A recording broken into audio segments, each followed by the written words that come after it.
توبه فرمایان چرا خود توبه کمتر می کنند؟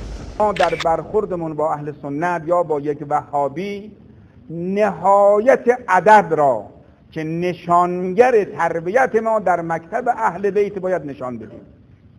اگر کسی واقعا این ارزه رو در خودش نمیبینه که با یک دو تا حرفی که یک سنی وهابی میزنه از کوره در میره، شروع میکنه عصبانی شدن و حرفهای نادرست زدن، به نظر من ورود همچه فردی به این بحث اختلافی خلاف شرع بینه.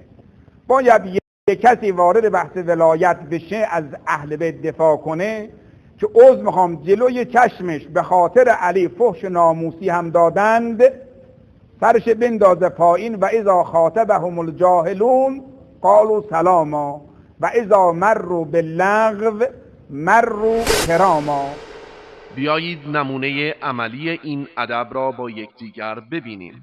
وقت یک افراد به قول اگر جسارت نشه به اراذل و اوباش، نمیدونم اراذل و اوباش از کدام به قول کوچه و پس کوچه پیدا میکنن میارن به عنوان کارشناس محقق ادیان. وقت یک افراد به قول اگر جسارت نشه به اراذل و اوباش، نمیدونم اراذل و اوباش از کدام به قول کوچه و پس کوچه پیدا میکنن میارن به عنوان کارشناس محقق ادیان.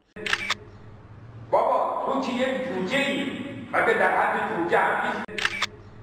بابا تو که یک جوجه‌ای مگه در حد جوجه هم نیست؟ خب آقا شما جاهل هستید، شما نمیدانید، شما سواد ندارید، مطالعه نمی کنید. خب آقا شما جاهل هستید، شما نمیدانید، شما سواد ندارید، مطالعه نمی کنید.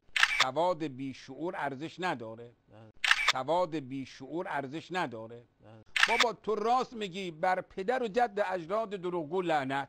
بابا تو راست میگی بر پدر و جد اجداد دروغگو لعنت. اتأمرون الناس بالبر وتنسون انفسكم وانتم تتلون الكتاب افلا تعقلون.